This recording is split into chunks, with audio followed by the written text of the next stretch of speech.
First thing I want to do, just quickly review the area between curves. That's in section 6.1. So if we have, this is a function, let's call it f. This is another function g. If we are interested in the shaded area between them, then the idea is that we're going to use a rectangle, either a vertical rectangle. So if we have a lot of them, we can add them up. That will give us the area. So each rectangle will have a base. In this case, the base is delta x, the way I'm drawing, and then also a height. So the total area will be given by integral the summation of all those rectangles, and each rectangle has the area base times height. That's the area formula. So if you have a vertical rectangle you use a lot of vertical rectangles. So for vertical rectangles, then the base will be dx. So area will equal to integral of the height function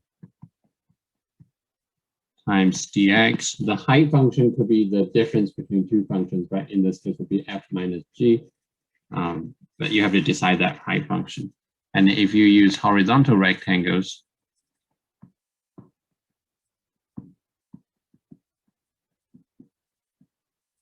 then the area will equal to, wait, let me draw another rectangle here. So if we have a horizontal rectangle, then the base of the rectangle will be very long, and the height of the rectangle is really small, but it's a difference in the y direction.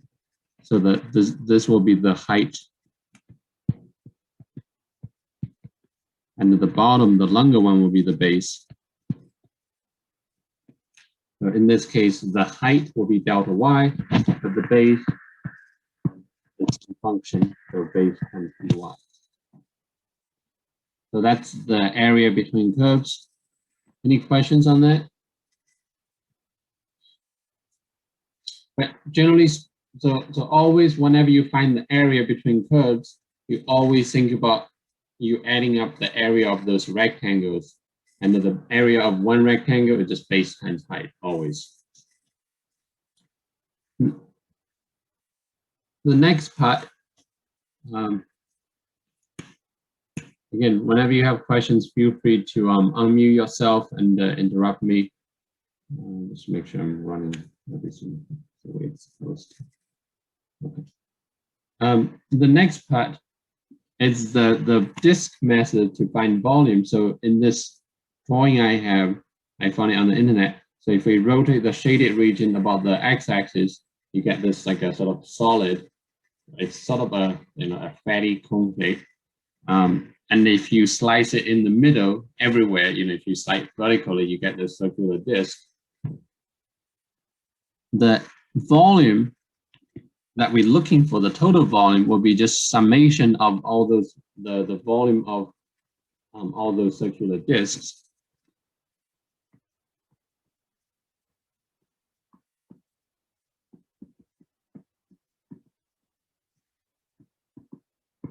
You don't even have to say circular, which assuming the disk is circular in this case. And how do we find the volume of one disk? That is equal to the cross-sectional area of that disk times the thickness.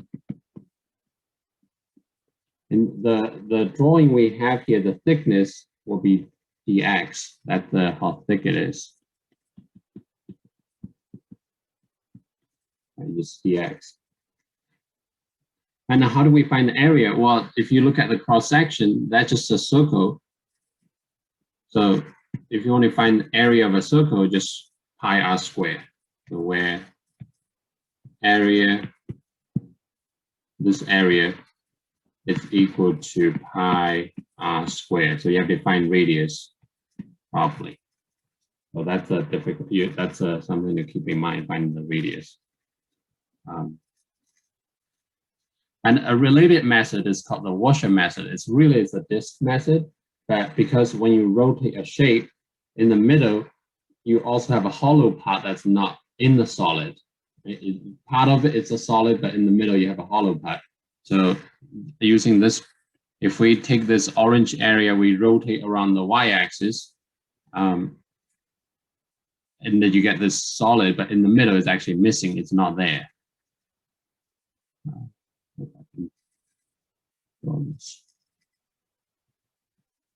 Anyway, you get the clue here, I hope. So in the middle is missing, but if you kind of cut it horizontally into a lot of slices, each of them will give you a sort of a circular disc, but it's not a disc because the middle part is missing there.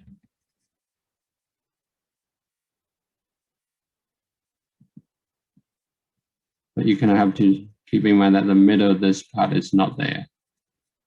So the middle is missing there. But if I would take that, put it on the side, the cross section sort of looks like this. Right? That small circle represents the part that's missing. The big circle is the part that's actually, the sort of the outside of the solid. And the volume in this case, again, is the same thing. It just integrating the volume of one. This shape is what we call a washer. There's a thickness to that washer. It's not just flat. There's a thickness to that. But you can think about it as a disk with a small disk removed in the middle. And how do we find the volume of that? Again, it's just the cross-sectional area times the thickness. The cross-sectional area. So in this case, the cross-sectional area is going to be given by the difference between the two circle areas. Let's call the big circle has a radius R1, the small circle has a radius R2. So the area will be pi R1 squared minus pi R2 squared. If you factor out pi, just pi R1 squared minus R2 squared. So that will be the cross-sectional area. So you find it, put into the volume formula, then you can get an integral. I just want to point out one more thing on this part is that the thickness we talk about depends on the orientation of the disc or the washer. The thickness could be either dy or dx. So you're going to have to decide, it depends on the solid under the axis of rotation.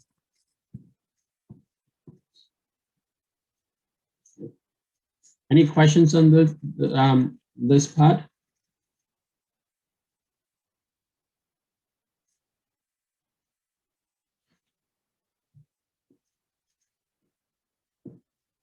All right, the last part of volume is the shell method. That method is that you take a a rectangle of that shaded region and you rotate it about the axis given. You end up with a sort of cylindrical shell. It's a cylinder, but the wall has a thickness. So if in the drawing here, if I take this rectangle and I rotate that around the y-axis, I get a cylinder, but the cylinder has a thickness in the wall. So if we have a lot of this, we add them together, we get the total volume. So in this method, volume is equal to integral of volume of one shell. And how do we find the volume of one shell? Last time we looked at it, if we cut the shell open in the middle, and then we open it up, we get this rectangular prism with the small thickness. And at the bottom, the bottom is just going to be, the length is just going to be 2 pi times whatever the radius of that shell is. And then the height of the cylinder is just going to be the height of the rectangular prism. And then the thickness is just going to be the thickness of the shell. So the volume will be 2 pi times radius times the height times the thickness. And here the thickness is just going to be either going to be dx or dy. Depends on the orientation.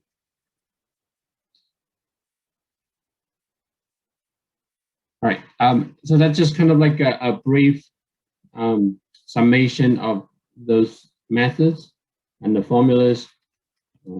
Any questions on them before I move on to the to go over one homework question that was asked earlier?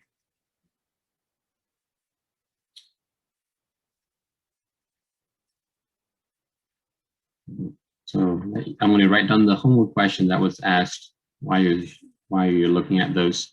When you use dy over dx, it depends. For the disk and the washer method, if you rotate, so maybe I'll use a different color. So for both, so for disk and the washer method, so if you rotate around a horizontal axis, so like the x-axis or y equals a number. So if you rotate around a horizontal axis, the slice you want to cut is always going to be a vertical slices. The thickness will be dx. So if rotate around the axis, I'm going to just say x equals a number. X equals A, or maybe capital A.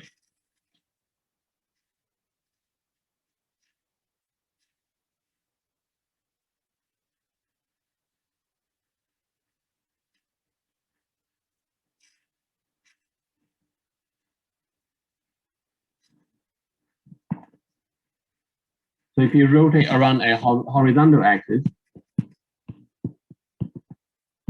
sorry, not X, Y, horizontal axis, Y equals A, then the thickness is going to be dx. Because when you rotate around a horizontal axis, you're going to slice them vertically, so the thickness is in x direction. Of course, if you rotate around a vertical axis, when you slice it, you slice them horizontally, so the thickness is in the y direction. I'm not going to write down the second part. But for the shell method, so for shell method, if rotate about a horizontal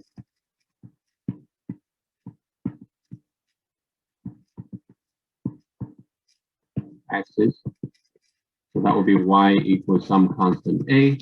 So if you take something, you rotate around the horizontal axis, for example, the x-axis, the thickness of the cylindrical shell will be in the y direction.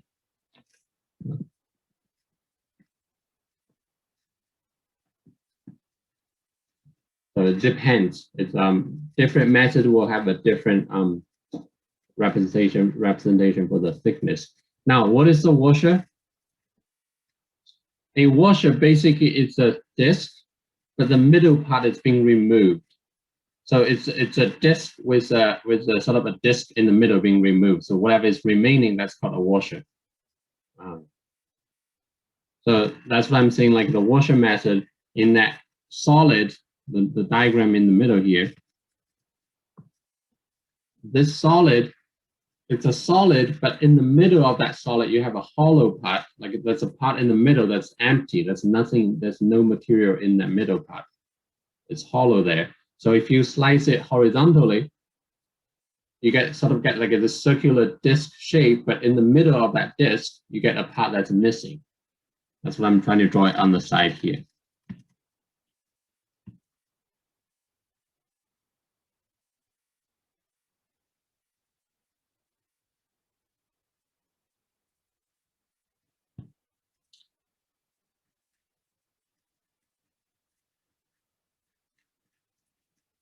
In the first diagram I draw, there's no washer, that's just a disc.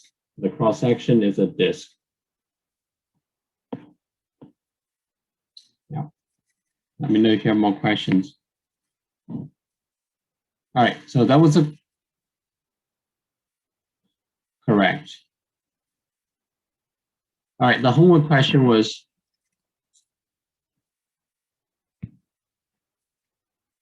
so we're going to take the region.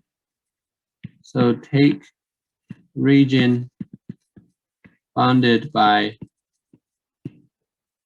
y equals x cubed, y equals 0, x equals 0, x equals 2. And then we're going to take that region, and then we're going to rotate region about y-axis. And then we're going to find the volume using the shell method. To find volume. So first of all, let me draw a quick diagram. So Daniel, I don't know what number 5 is on the homework because people might see different number 5 on their homework set. So it would be nice if you can let me know. X equals 1. If you can let me know what the problem is, then I can prove it. I'm going to quickly draw a diagram. So y equals x cubed as the graph looks like this, but we're only looking from the interval x equals 1 to x equals 2. And then y equals 0, which is the x-axis. So we're looking at this region that we're rotating.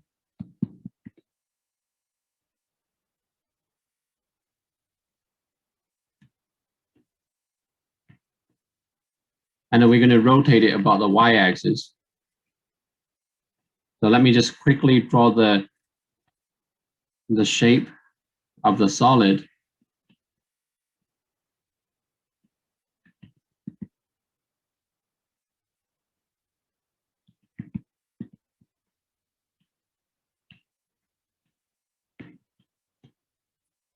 Oops.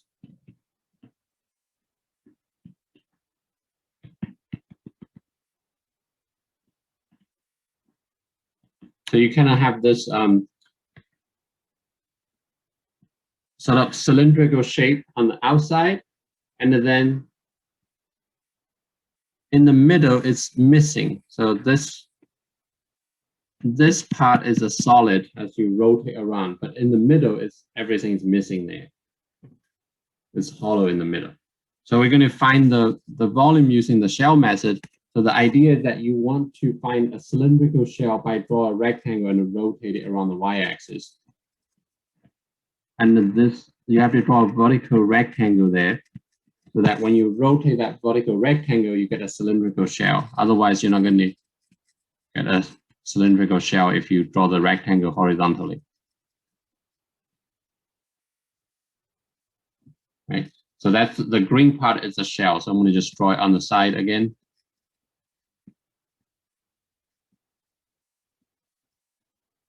So this is represent the green part.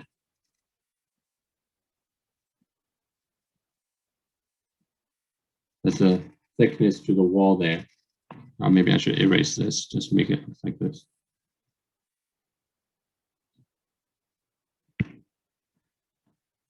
And then we're going to find the volume. And in this method, the volume is just going to be 2 pi r times the height of the cylindrical shell times the thickness And obviously there's the a and the b, the lower and the upper bound of interval. We can worry about that later.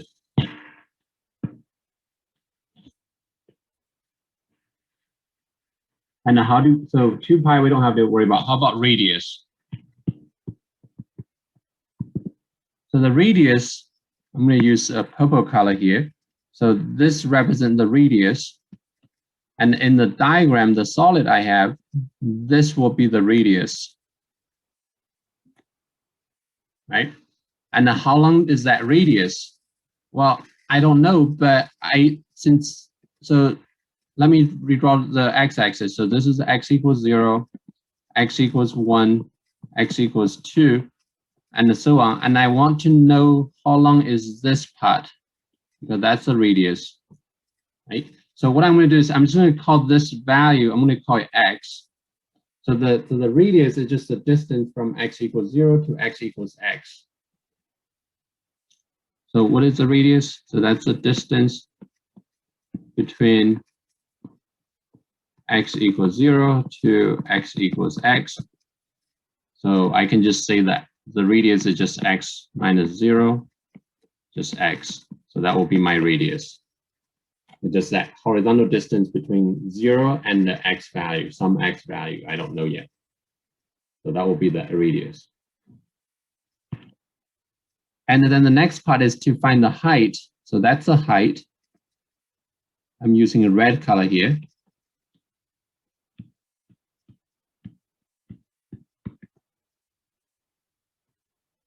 And the height is going to be the vertical distance between the curve y equals x cubed and also the horizontal axis y equals 0. So distance between the function y equals x cubed and also the x-axis. And the x-axis we know has a function y equals 0. So we're looking for the vertical distance between them. We just subtract, take the higher function minus the lower function. So that will be just x cubed minus 0, just x cubed. That will be the height. Now we have the radius and the height. We're just going to put into the volume integral. So volume equals integrating 2 pi x, the radius is just x, and the height is x cubed, and the thickness, well, let's look at the thickness of the shell of the wall.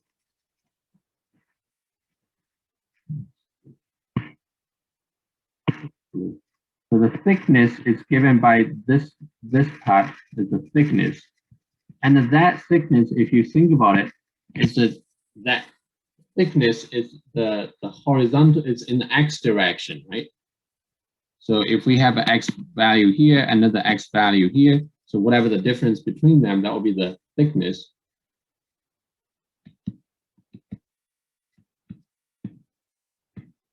So the thickness here is just going to be dx, because the thickness of the wall is in the x direction. And then the next part, we need to know the lower and the upper bound. Well, if you know you're integrating in the x direction with respect to x, you're just looking for the x interval of the shaded region, which is from x equals 1 to x equals 2.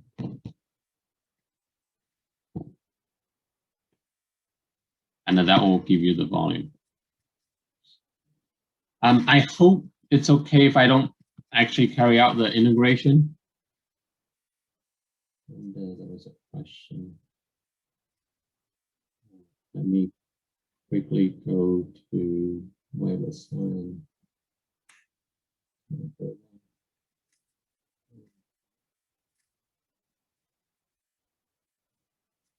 All right. Okay. Just give me a second.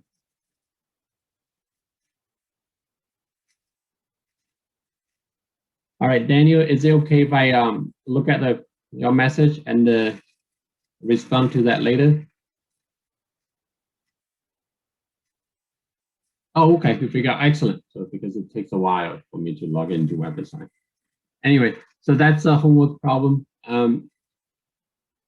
If you have more questions, definitely let me know. I have not checked WebAssign for messages yet. I will take a look later. Why do we use x as as our starting radius, then minus 0? Well, x, because we take that region, we rotate that around y-axis, right? So the radius is just going to be the distance. Its radius is the purple segment. It's just the distance between x equals 0 to some x value between 1 and 2. And I don't know what the x value is, but I'm just going to call that value x. The end of that radius segment. So I'm just going to call that x. This number, I don't know what it is, but I'm going to call it x. So how long is that horizontal segment? Well, it's just between x equals x and x equals 0. So the radius is just x minus 0, just x. You don't even have to write down minus 0 because it doesn't change anything.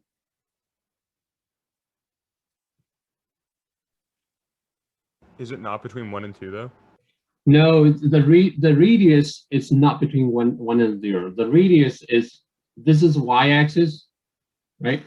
And if this is this part you rotate around. So the radius is from the rotating axis to that rectangle that we draw. So whatever that horizontal distance is. Between 1 and 2 is only the interval of that shaded region that you rotate. But that's not that doesn't give you the radius.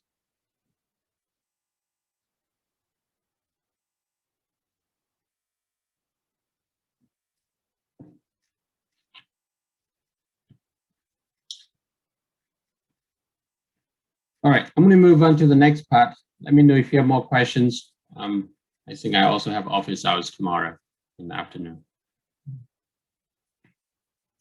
So last time we talked about in 7.1, we talked about integration by parts.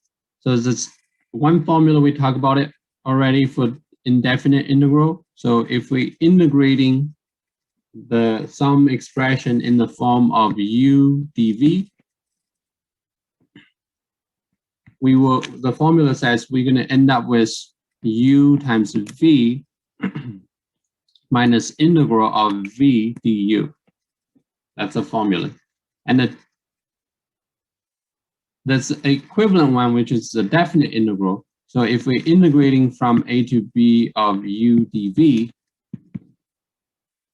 then we just follow the same formula. So the first term will be u times v, but we have to evaluate that from a to b minus the integral we end up with, the v du, is still going to be from a to b. So nothing really changes there. Just if you're integrating between lower and upper bound, you just carry that to every term.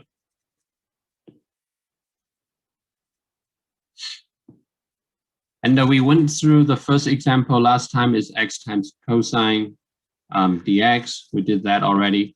The second example I have is integrating natural log of x dx.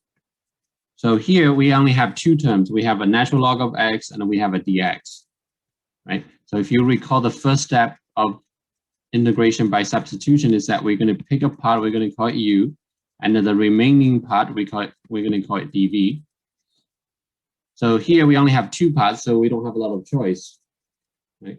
I'm going to pick u to be natural log of x and the dx to be dv, because I can't differentiate dx because that will give me a second derivative, which complicates the problem. So the dx, you can always begin with the dv part. So from here, we're going to differentiate u from both sides. So du equals 1 over x dx, just taking the derivative. And then dv equals dx, we're going to integrate that part to get v. So v equals x, like just direct integration. And then now we can use the formula. So the given expression natural log of x dx, that's like a u dv. So if we apply the integration by parts formula, so that will be u times v u is natural log of x, v is x, du is 1 over x dx, dv is dx. So we just plug in those terms. So we get u times v, natural log of x times x, minus integral v, which is x, times du, which is 1 over x dx, which is really nice because x times 1 over x is 1. So we get natural log of x times the x. I'm going to put the second x in front. It's just a habit of writing. I'm going to write x times natural log of x minus just integrating dx, which we can find easily. That just becomes x. So we get x natural log of x minus x plus a constant c.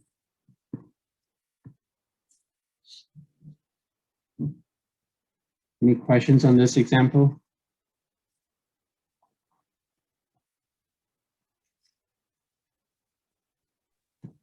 So integrating dx gives us x.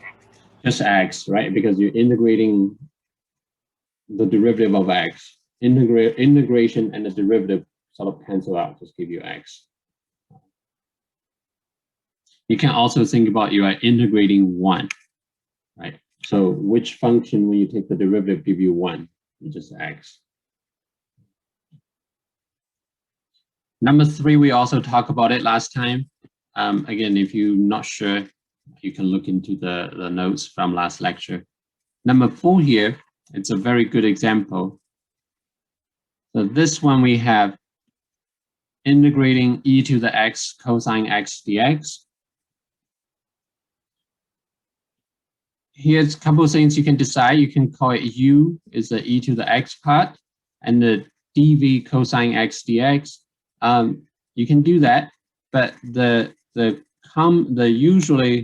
usual way is that because e to the x, when you integrate, when you differentiate, nothing changes, right?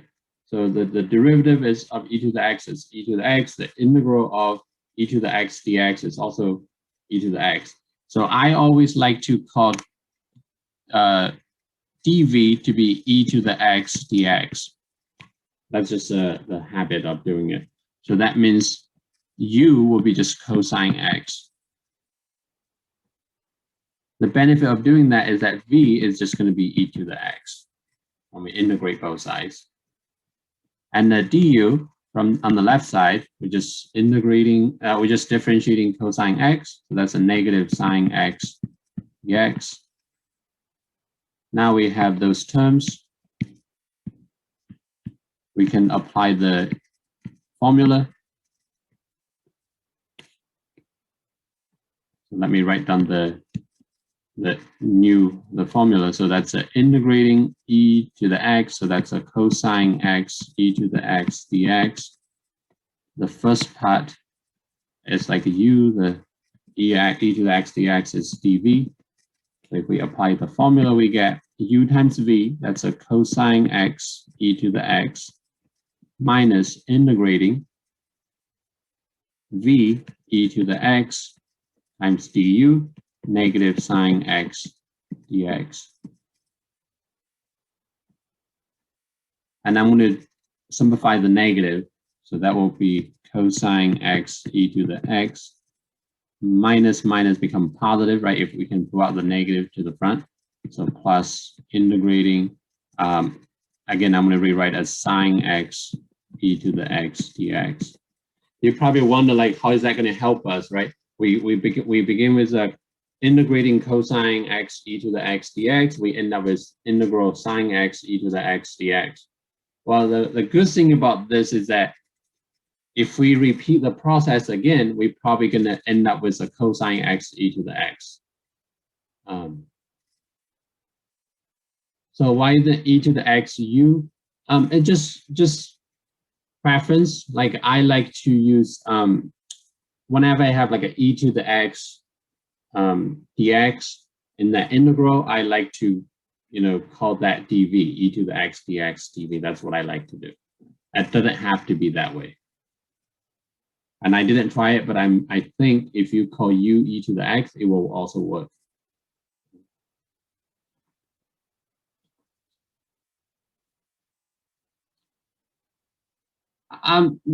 It just, to me, in my mind, I always remember that e to the x dx, you can integrate very quickly, get e to the x. And if you integrate again, you still just get e to the x. That doesn't change. So that's e to the x is, to me, it's a very easy term to work with when you integrate. Obviously, when you differentiate, it's the same. I believe both, it doesn't matter which one you set it to be, both approach give you the correct work. All right, so the next step is I'm going to focus on this part. Again, I'm going to call u, use integration by substitution. So I'm going to call u sine x du. I'm going to call it du when you take the derivative. So that will be cosine x dx. And the dv, I'm going to call it e to the x dx. And the v will just be e to the x like before. Using integration by substitution, integral sine x e to the x dx will become u times v. So that's a sine x e to the x minus integral v e to the x du cosine x dx. Right. You probably think like didn't we just end up with a part that we're looking for? Which is true. We ended up with a integral of e to the x cosine x dx. That's exactly what we're looking for in the beginning, right? But that's okay, because that's actually not a bad thing. So now let me just take this part and substitute into what we found out earlier. So put in there.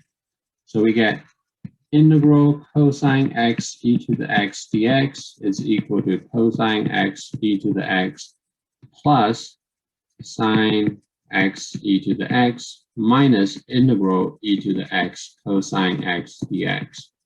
Remember that we're looking for this. Those two terms are exactly the same, and we're looking for them. Right? We're looking for the integral for them. So the next step is that we're going to move the term from the right, move it to the left. So we get two of them. So we get 2 integral cosine x e to the x dx, which is equal to cosine x e to the x plus sine x e to the x. We can factor out e to the x if we prefer. And then we divide by 2. So we get integral cosine x e to the x dx equals 1/2 cosine x plus sine x. I'm taking out e to the x on the other side, on the right side at the same time.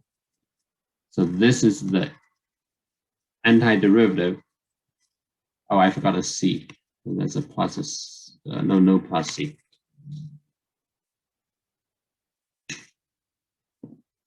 So this is the antiderivative that we're looking for. So this example involves using integration by parts twice. But at the end, you kind of sort of like you begin with point A and then take you to point B, but then you use it again, it goes back to point A, sort of. That's not a bad thing, because you can, combine the two integrals that you're looking for and then just divide by 2 at the end.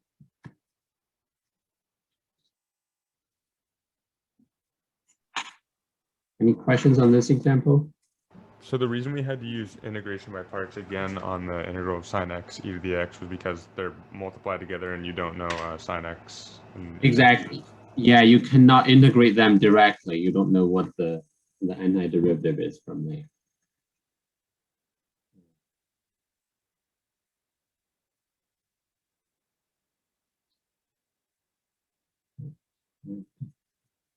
Plus a c. For this example, it doesn't really matter if you add a c or not.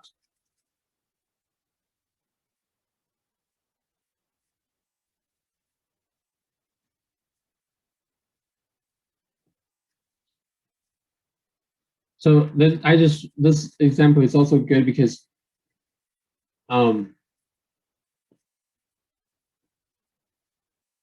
we didn't really. So when we find the integral using integration by parts, right? We still had a integral in that expression. So the c will coming from here normally. So this integral that if we were able to evaluate, find the antiderivative, that will be a constant c from there, right? But because we wasn't able to find out exactly the antiderivative, well, all we did is we moved that term to the left side.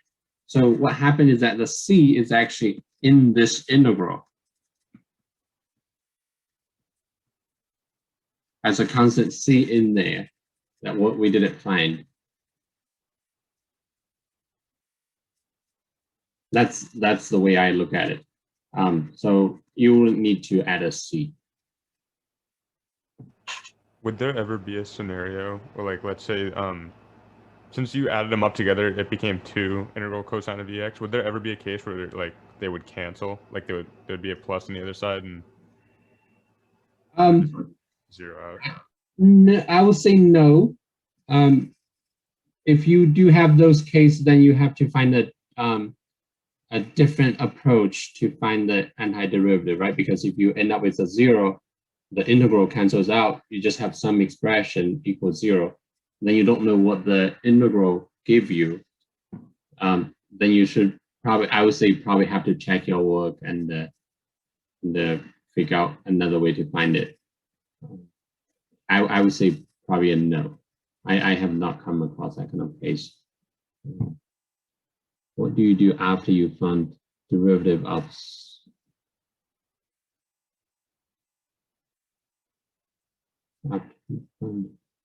derivative of sine x e to the x? I'm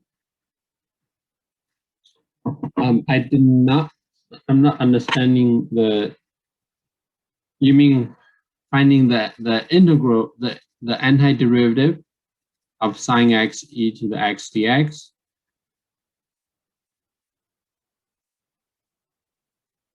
Are you, so what I did is that I just take that 2 terms. So those are the 2 terms I found by using integration by parts to find that's equivalent to this integral. So what I did is I take those 2 terms and I go back to the expression for the integral cosine x e to the x dx, and I substitute it for this term. So I end up with 3 terms on the right side now. And I move the last integral to the left because it's exactly the same as the integral I'm looking for.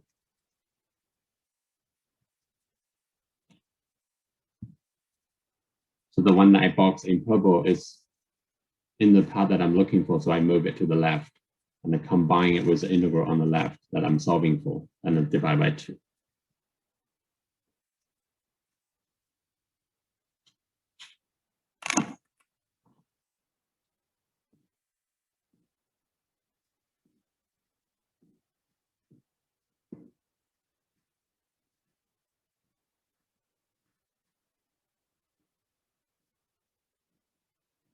All right, the next example I have is that, so it's a definite integral. So integrating x e to the negative x dx. If you remember, that was a couple examples we did last time. So if you have x in it and then some other term, so it's probably better if you call u equals x, because when you take the derivative of u, you get dx. And the dv, I'm going to call it the remaining term. So that's a e to the minus x dx. So take the derivative, du equals dx, and the integrating dv. So you get v equals integral of e to the minus x dx. And if you're not familiar with this, you have to use U substitution for negative x in the exponent. That going to give me e to the minus x with a negative in front. So negative e to the negative x.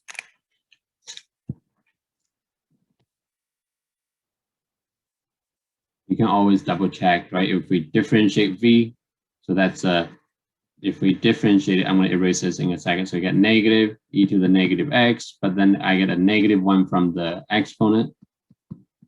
So I get positive e to the negative x, so it works. If you're not familiar with that, just use the U substitution, it will be a good practice. So now I can rewrite the integral using the integration by parts formula. So that's integrating from 0 to 4, x e to the negative x dx. This is the dv, this is u.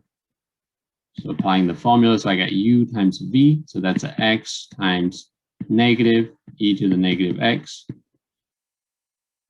And then minus integral v, which is a negative e to the negative x du dx. And don't forget, we're evaluating each of them from 0 to 4. You don't have to plug in numbers now, you can plug in them at the very end, which is what I usually do. So that's a negative x e to the negative x plus, so minus minus become positive. Integral e to the minus x dx. Again, we just did that. That's what v is. So that's a negative e to the negative x. So you get negative x e to the negative x plus negative e to the negative x. And each of them will be evaluated from 0 to 4. So you can just think about the total is evaluated from 0 to 4.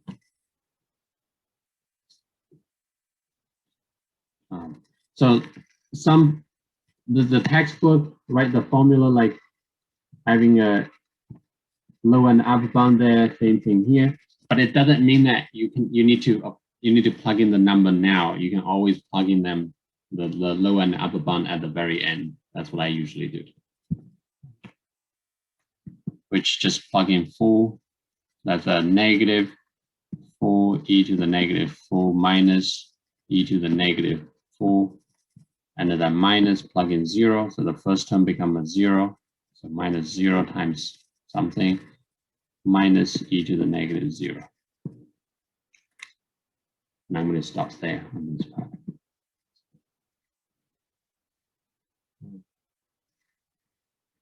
This example is a little bit more straightforward than the previous example.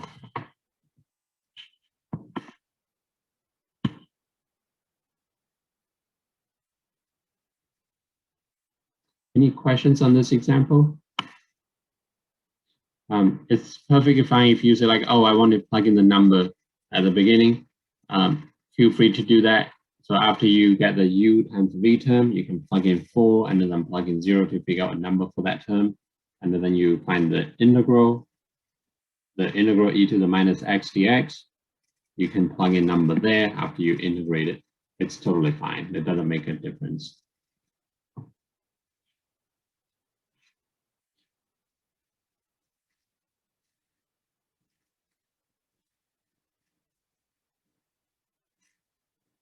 Any questions?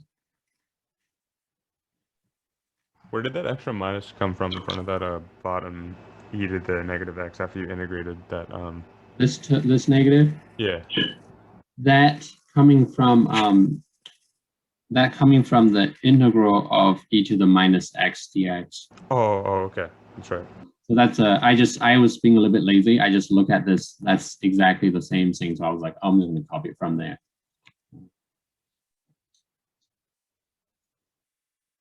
There's a formula that I didn't write down, but I don't feel the need to. So if you integrate e to the a is a constant times x dx, that is always going to be 1 over a e to the ax plus a c.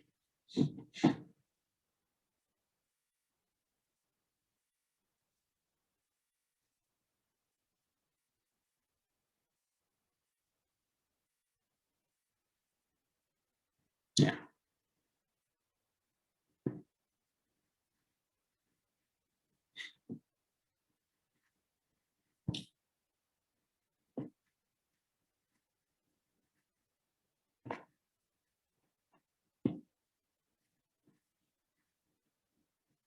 Now, the next example is a little bit more complicated because there's a denominator part. There's also a product in the numerator, and also it's a definite integral. So for this example,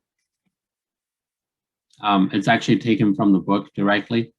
So the trick is that just going to let u equals the denominator.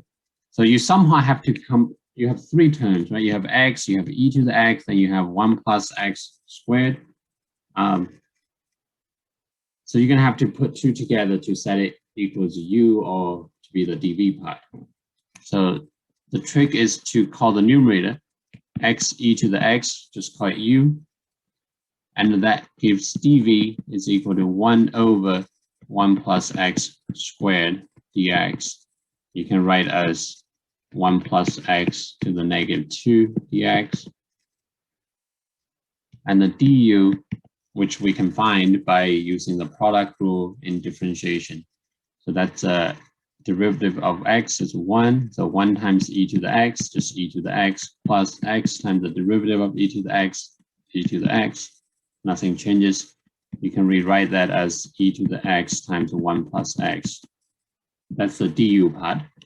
And the dv is 1 plus x to the negative 2 dx. So v is, you can find it by integrating that, which is 1 plus x to the negative 2 dx. You can use u substitution there. So if we call 1 plus x u and then you do all the work, it gives you negative 1 plus x to the negative 1. That's what v is. This is a negative 1 in the exponent. I'm not going to go through that u substitution. So obtained by using u substitution.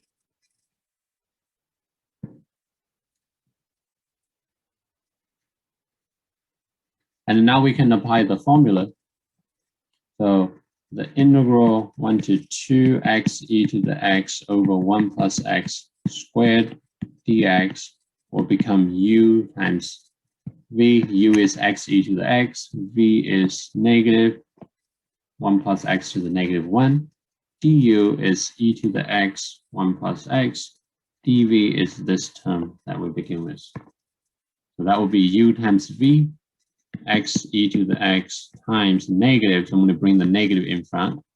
1 plus x to the negative 1 minus integral of v, which is a negative 1 plus x to the negative 1 du. Oh, I forgot a dx there. Hold on. Sorry, I forgot a dx when I differentiate. So that's a e to the x 1 plus x dx. This is a dv. Sorry, that's a du. This is v. And again, we evaluate from 1 to 2 for all of them. Now you probably wonder that probably would make it longer, but it's actually really nice because the integral on the right, we can cancel out the 1 plus x to the negative 1 and then times 1 plus x. So that's a 1 over 1 plus x times 1 plus x. So those cancels out nicely. So that just becomes negative x e to the x. You can write 1 over 1 plus x or just 1 plus x to the negative 1. Evaluate it from 1 to 2. Minus become positive. Integral 1 to 2 of just e to the x dx. For the negative, we move it to multiply it with a negative. So that becomes a 1. And then you can integrate e to the x dx.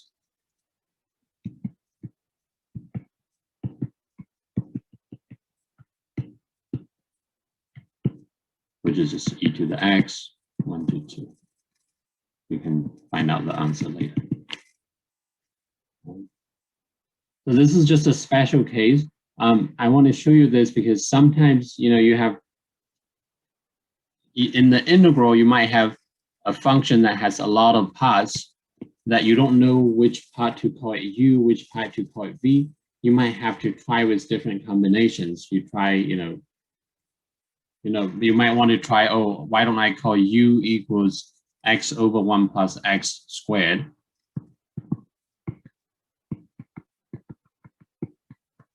And then dv, you can just call it e to the x dx. You can try that. It's not like it's wrong. It might just take a little bit longer to get to the part to get the antiderivative at the end. It's not like it's not going to work. Some cases it may not work, but some cases it works. It just takes a little bit longer to get there. Definitely try those.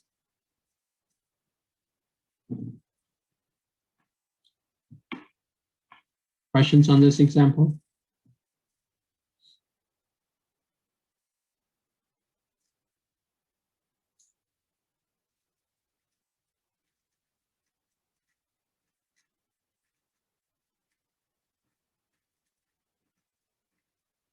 The next example I have is I'm going to integrate w squared natural log of w dw.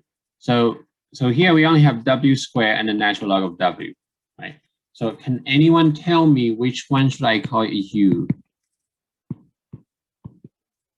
Don't worry about if you got it wrong. It's okay if you got it wrong.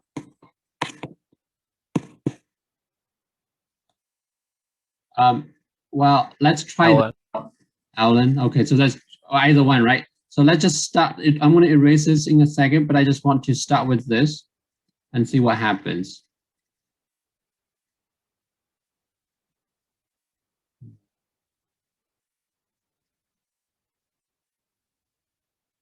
Correct, Julie. So the derivative of x e to the x is e to the x plus x times e to the x times dx using the the derivative, just what you said, using the product rule that we learned in previous calculus class. So, well, let me write down this. If we call u w squared, so dv will just be natural log of w dw. Then v, when we integrate natural log of w dw, I don't know.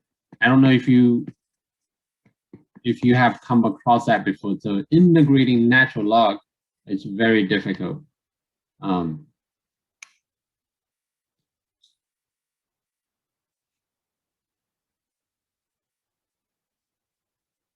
Right? So that, at least for me, like when I look at, oh, I have to integrate natural log, I don't know how to do that. So I get stuck. So immediately I'm going to switch to the other one. So I'm going to call natural log of w to be u, and the dv, I'm going to call it w squared dw. At least I can integrate that, even though it looks like the power of w is increasing, but at least, that's going to work. Well, it may not work, but at least we can make a progress on it. So u, I'm going to call it natural log of w. So du is equal to 1 over w dw. And the v, we can integrate w squared dw. So that will be w cubed 1/3. And now we have all those parts. We can apply the formula.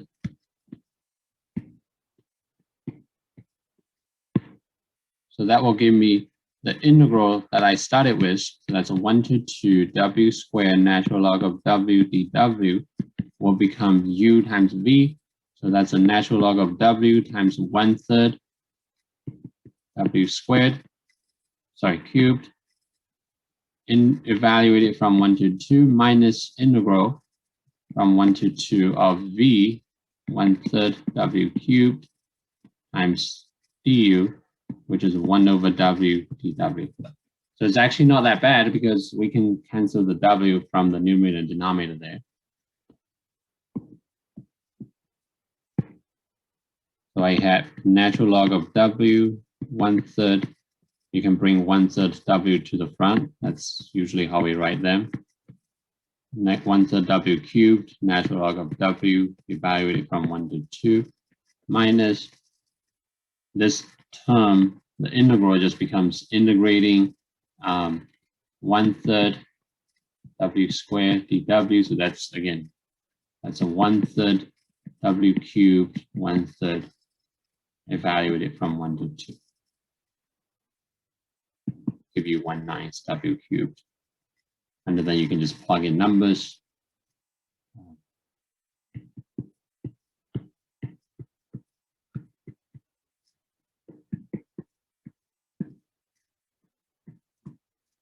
That will give you the final answer. I just want to show you this. You try with one part. Like normally, remember last time we said if you have x to some power m f of x dx, it's better if you call it u equals x to the m, right? When you take the derivative, you get du equals x to the m minus 1 m dx. So the power reduced by 1 is not the same. It doesn't work in this case nicely. So you have to kind of switch things around in order to make progress.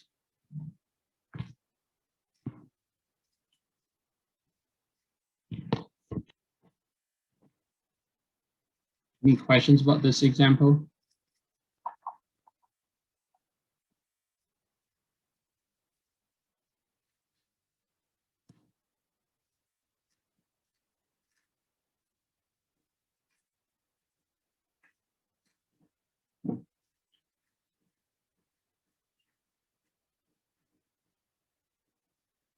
So product rule, if you quickly, just a reminder if you're not sure. So if you differentiate of f times g, it's always going to be f derivative times g plus f times g prime. So if you apply this rule to derivative of x e to the x, so x is like f, so the derivative of x is just 1, and then g is e to the x, so that stays. And f is x, derivative of e to the x, which is e to the x. So that's how we end up with the derivative of the previous problem. All right, if you still have a question on that, feel free to let me know. I'll go over that with you next time. Okay. Number 8 is a unique example. It's really nice. Taken from the book. I just want to go through this because this book it involves multiple approaches, right? We learned substitution. We also learned integration by parts. So this example brings both of them together. So the hint is to use substitution and then use integration by parts. But before we carry on, I want to point out one thing. So if you have a cosine t and a sine 2t, they're not the same, right? That's not quite the derivative. So what we can do is that we can rewrite sine of 2t. So recall sine 2t is just 2 sine t cosine t. That's a trig identity. So we can rewrite the integral as 0 to pi e to the cosine t times 2 and sine t cosine t dt. And then we're going to follow the hint. So use U substitution. So we're going to let U equals, well, you have to decide whether U to be the cosine, the sine, or e to the cosine. And I'm just going to say, looks like sine is the derivative of cosine, and then we also have a cosine here. So I'm just going to call U equals cosine t to begin with. So du, this is in the U substitution, not integration by parts. So du equals minus sine t dt. So dt I can solve, which is 1 over negative sine t du. Now I can substitute that into the integral. So the integral becomes from 0 to pi, e to the u times 2. I'm going to bring 2 in front. Sine t cosine t becomes u. And then dt, which is 1 over negative sine t du. Sine t will cancel. And then we can bring the negative in front. So we get negative 2 integral from 0 to pi e to the u du. So this is like an e to the x times x dx. We cannot integrate directly, so we're going to have to use integration by parts here.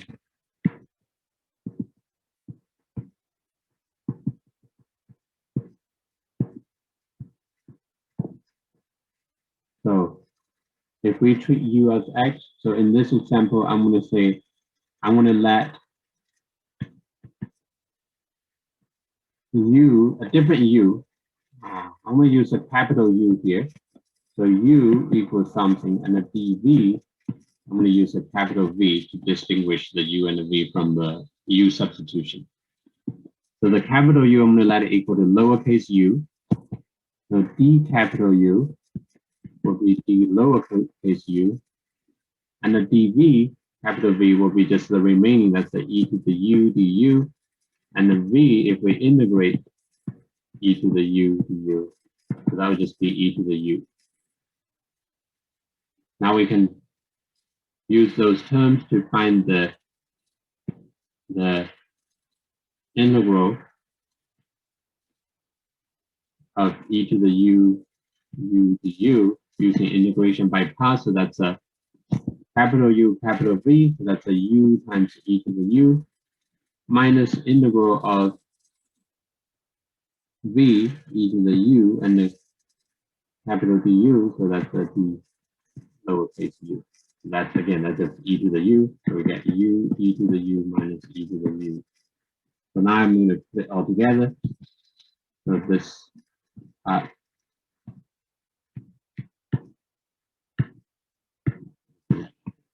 so we get 2 integrating from 0 to pi e to the u negative 2. So that becomes u e to the u minus e to the u. But then I have to go back to substitute for the u that we set at the very beginning, which is cosine t. So that means integral 0 to pi e to the cosine t 2 sine t cosine t dt, that the one we begin with, which is equal to this term, which is also equal to this term. Oh, I forgot a negative 2, didn't I? So that's just a negative 2 bracket u e to the u minus e to the u. So that's a cosine t e to the cosine t minus e to the cosine t. And don't forget to evaluate that from 0 to pi.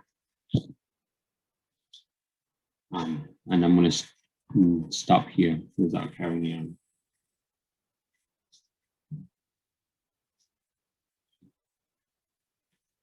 So this problem, always keep in mind that the x, the 0 and the pi, those are the x values. Those are the t values given.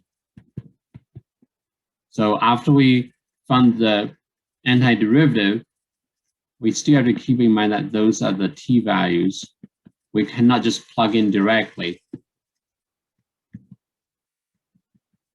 So we can plug in t values if we end up with a function of t at the end. But if you want to plug in value for u, you have to find them by taking the t values, plug in the u equals cosine t function to find the u. So at the very end, we have a function of t, so that's okay to plug in t values. That's safe to do that.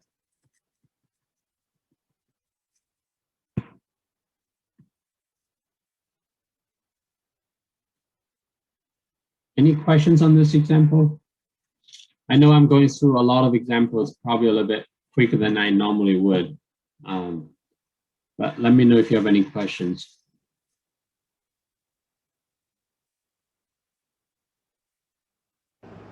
I'm still confused on the substitution in the last step, I guess. The one I wrote like here. Yeah, going from that to the one below. Oh, to the one below. I probably didn't make it clearly. Let me rewrite this. So the integral that we begin with, I'm going to hide in green. So this integral that I'm looking for, the first step is rewrite sine 2t, so I get this part. And then what I did is I use a U substitution just for that integral. When I do that, I end up with this expression. So they're all equivalent. And that becomes this. After simplifying the sine t, move the negative in front. So this part I highlight, the last part I highlighted in green, that's equivalent to the integral that I begin with, right? And for this integral, then I use integration by parts for just the integral part. And then that will give me u e to the u minus e to the u, just for that integral. And I multiply with the -2 to get this yellow shaded part. So that means this part, after using integration by parts, that is equivalent to the integral that I begin with. So that's why I wrote down this. This is the integration that I begin with, but with sine 2t replaced. So that's what this part is. I know there's a lot of errors here. Sorry. So that's what we begin with in the beginning. And this part is what we found after U substitution, after integration by parts. So that's the expression for the integral that we were looking for in the very beginning. So in the last step, when we were plugging in u, we only plugged in cosine of t for u? Yeah, because okay. Right. So the lowercase u I have in this expression, the lowercase u is the u equals cosine t that we chose at the beginning when we did the U substitution. I'm with you. Okay. Yeah. So all the capital U and the capital V in the integration by parts, that doesn't show up after we integrate. That's like a sort of, they're just not there. They're not part of the final result. Yeah, good. Any other questions on this?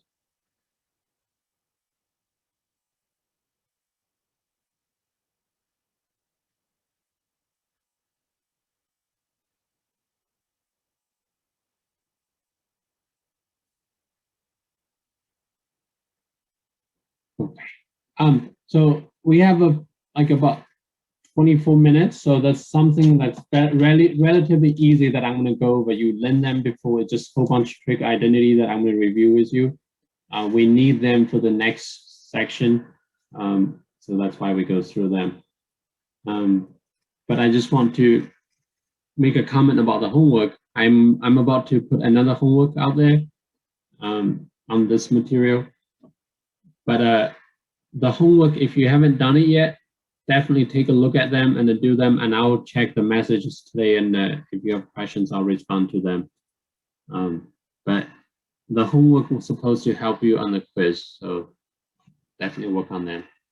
Next week, we're going to have an exam next Thursday. So yeah, so don't get behind on the homework. All right. So the next part, I just want to go through some basic trig identities that you already learned this before. So I'm just going to write them down, and because we're going to need them next time. Do I think 7.1 will be on the quiz? No, I actually edited the page, the week 3 page. So 7.1 will not be on the quiz for tomorrow. The quiz tomorrow, it's just going to be the volumes, the 6.2 and the 6.3. So maybe I should write it at the beginning, just in case someone looked at it. So quiz covers 6.2 and the 6.3 only. I know at the beginning that I said 7.1 might be on it, but just looking at the material we did, so 7.1 will not be on it. Just the volume, the disk, the washer, the shell, those volumes. Okay, thank you. So trig identities, the very basic one that you already know, which is just sine square x plus cosine square x equals 1. And from here, we can derive a couple equations. We can write sine squared x equals 1 minus cosine squared. So if we move the cosine to the right side, or we can write cosine square x equals 1 minus sine squared. Right, again, you move the sine to the other side. So just two variations of this trig identity. I forgot one thing. Ooh, I knew it. So the zero identity is really not an identity, just a whole bunch definitions, really. So we know sine and the cosine. So if you see cosecant x, that's just 1 over sine x.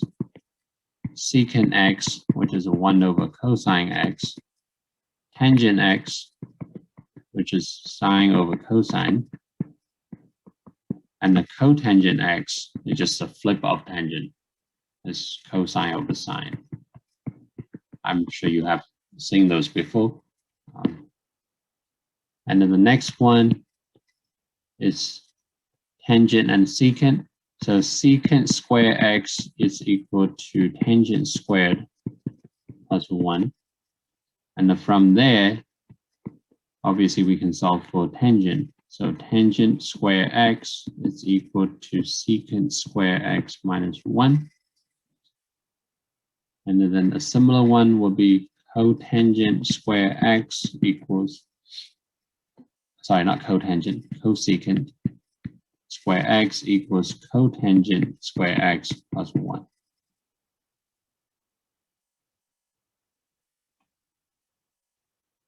And then you can rewrite it, but I'm not going to. So this one we're going to use a bit more in the examples that we're going to do next time. 3, which is the double angle formula, so sine 2x. If you recall, that's just going to be 2 sine x cosine x. And from here, you can rewrite as sine divided by 2 on both sides. So sine x cosine x is equal to 1/2 sine 2x. You probably wonder what's the whole point of using this one? We just differ by half, right? Well, the benefit of this is that if you are integrating, so this is an example, if you are integrating sine x cosine x dx, you can use the U substitution, or you can just directly substitute for the sine x cosine x and then write it as integral 1/2 sine 2x dx. Some people will find it a lot easier to integrate from sine 2x rather than using the U substitution. Really, you have to use U substitution anyway, but some people just find it easy. That's an example. 4, which is the cosine double angle formula, 2x, which is, there's a few formulas. So the first one is 2 cosine square x minus 1. And from here, you can solve for cosine square x. I'm not going to, it's just adding 1 to both sides and then divide by 2. So if you do that, you get cosine square x from this double angle formula is equal to 1/2 1 plus cosine 2x. And then you can try that on your own, but for me, because I don't have a lot of time, so I'm not going to do that.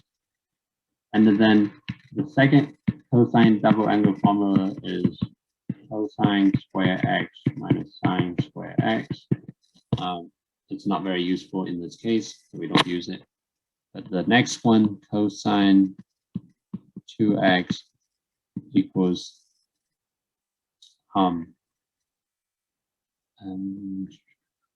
equals 1 minus 2 sine square x. This one is a bit more useful. So that's, you can solve for sine square x from here. So that's just 1/2 1 minus cosine 2x. So the example of applying this is that if you integrating sine square x dx, you can rewrite as, I don't know how to integrate that directly, right? You can turn it into 1 minus cosine square, but still part of it you don't know how to integrate. Not yet. So you can write this as integrating 1/2 1 minus cosine 2x dx. That becomes 1/2 integral of 1 minus cosine 2x dx. You can integrate the 1 directly. You can also integrate cosine 2x directly. So it's a little bit easier to find the antiderivative in this expression. That's why we go through them. Oops. Sorry, I'm just adding more space. That's a few equations I need to write. Trig Identities. That's number 4. And then number 5, which is the sum of angle formula. So if you recall that, what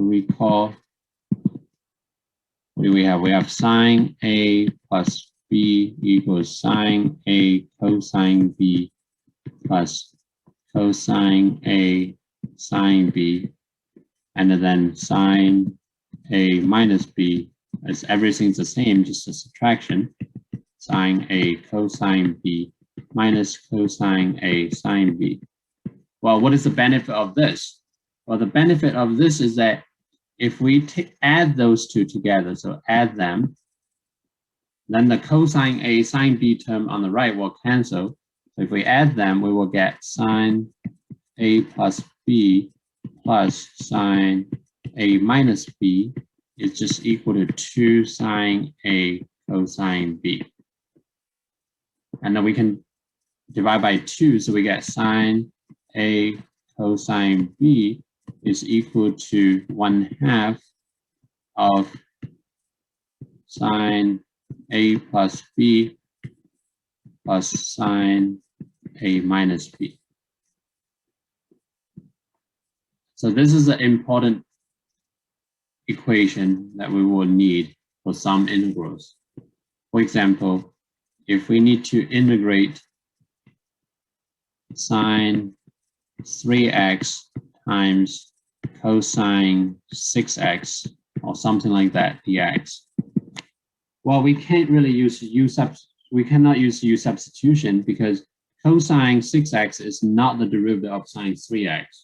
Sine 3x is not the derivative of cosine 6x. So that wouldn't work if you try to use U substitution, right? You can try to use integration by parts. Probably not going to work. You can just have a lot of terms.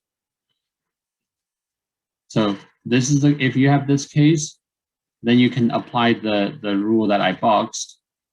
So that becomes 1/2 integrating sine A plus B. So that will be 3x plus 6x. So that's a 9x. Right? We can integrate sine 9x using U substitution. And then sine A minus B will be 3x minus 6x, so that will be 3x minus 6x, negative 3x, sorry, in the sign. Dx. So that's just 1/2 integral of sine 9x plus sine negative 3x, which is totally fine. You can integrate that by using U substitution. So you can use U substitution for each term there, integrate. There's a couple more here. I'm just going to write down quickly because we need them for some cases. So that I know it's a lot of identities here, but it's important. So if you recall that cosine A plus B equals. Do we need to remember all those? You should. I really recommend that, if you have plans to continue on, taking more classes, more math classes in the future, you should memorize them because they will show up again in the future. So cosine, and you probably should remember them if I give you a question like this on the quiz, right? Or the exam coming up. So should remember them. So cosine A plus B, that's a cosine A, cosine B minus sine A, sine B, and then cosine, I'm almost done writing this part. So A minus B equals cosine A, cosine B plus sine A, sine B. There's definitely tricks, you look at the pattern, the tricks to remember them. So this part, if we add them, and then we do just like I did before. So if you add them, you can solve for cosine A, cosine B, which is equal to 1/2 of cosine A plus B plus cosine A minus B. And then a similar one, if you subtract, so that's when you add them, but if you subtract them, so you take the second equation, subtract it from the first equation, so you're going to end up with sine A, sine B is equal to 1/2. So which one do I minus? I'm going to take the second one minus the first equation. So yeah, the second one minus the first one. So that will give me a positive. So 1/2 cosine A minus B minus cosine A plus B. So I would say probably try to derive those two, and then it will make more sense.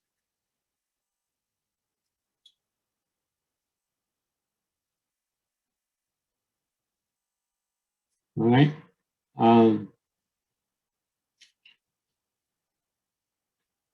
Maybe we should do one example. What do you think? Or should we call it just call it the end of the day and the end of the lecture here? Any preference? Oh, one example. So I'm going to do one example of the 5 that I wrote. So that's a lot of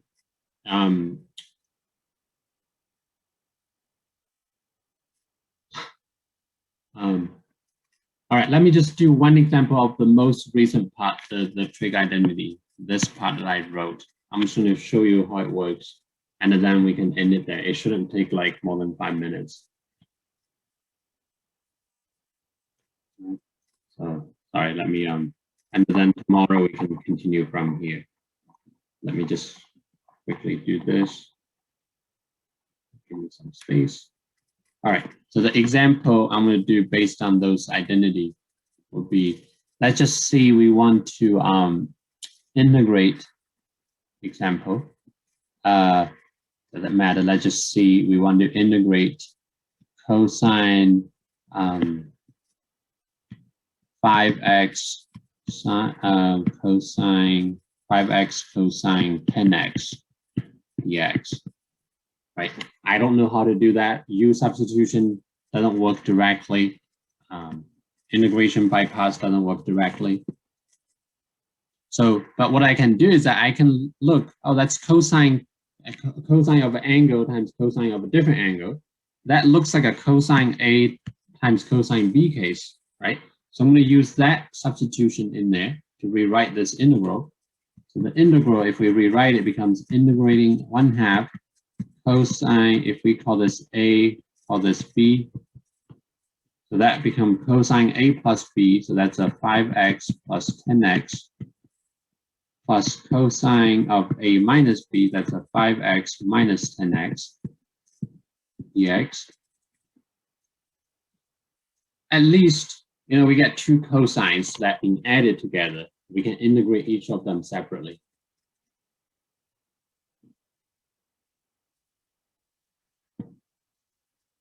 And then now I'm going to bring half in front because I don't need to worry about it. So that's integrating cosine 15x plus cosine minus 5x dx. And then the next step is I'm going to separate the two integrals.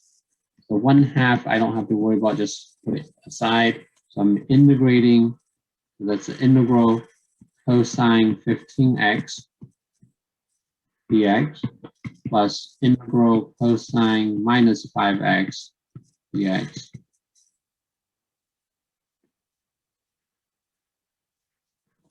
So that becomes 1/2 is still there.